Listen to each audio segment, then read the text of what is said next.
Hello, guys. Happy 4th of July. In the spirit of 4th of July, I decided to review Patton. Came out in 1971 and it starred George C. Scott the Oscar for Best Actor. Although he didn't accept the Oscar because he didn't feel acting should be a competition. Man, I'm getting my grilling ready. I'm doing ribs. I even got the wood I'm going to use for smoking, marinating in vinegar. Something I read about I always wanted to try, but... Here to talk to you about Patton. A movie that follows General George S. Patton during the Second World War. And a movie that shows a Patton every bit the man we remember him from in the history books, every bit the man we see in the newsreels, but it shows more of the depth to him. And it's a film that the filmmakers found a challenge in, that they wanted to do a portrayal of Patton that pleased the people that were pro-Patton and the people that thought Patton was just barbaric and never should have been put in command. And it does a good job at just showing, and this is a good thing you find if you study through history, that it focuses on the real man, and that more often than not, when there are two extreme opposing views of a person, the actual man is somewhere in between. And George C. Scott just sells this as Patton. We see a humor to him. We see the more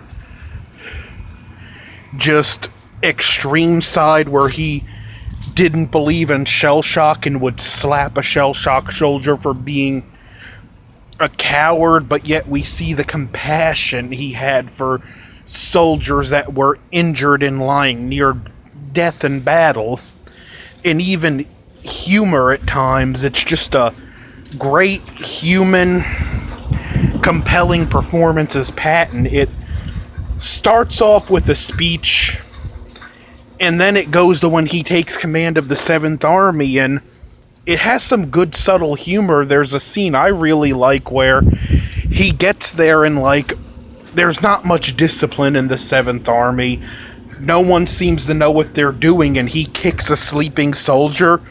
And the soldier, he asks the soldier, "What are you doing?" He's like, "I'm sleeping." And Patton tells him, "By all means, go back to sleep. You're the only one here who seems to know what he's doing."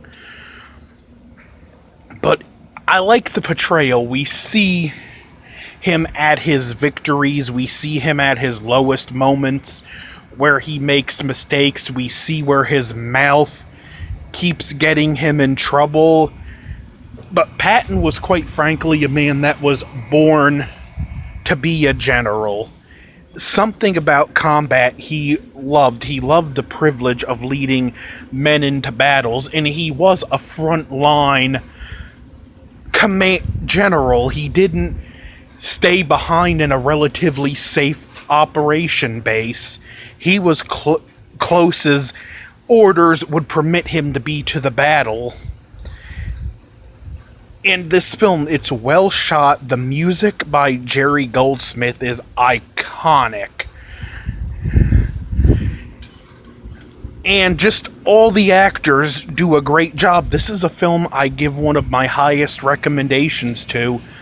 I don't want to say too much about it in case you haven't seen it. You just need to experience this masterpiece for yourself. One of my favorite scenes, they get attacked by some Nazi pilots, and Patton has enough. He jumps out of his office window onto a truck, off the truck onto the ground, pulls his .45, and starts shooting at the planes. And as they leave, he goes, "If I catch the Nazis who are flying those planes, I'm going to give them each a medal." And it does have good moments of humor like that that don't polarize the more serious moments, like a scene where he's on tour and meeting civilians, and he has this pit bull terrier I'm going to name him William after William the Conqueror. And it gets scared by this small dog that belongs to this elderly lady, and he goes, "Your name isn't William, it's Willie." And even the way where George C. Scott plays it, where Patton has to swallow his pride, like when he has to apologize to the 7th Army for slapping the soldier.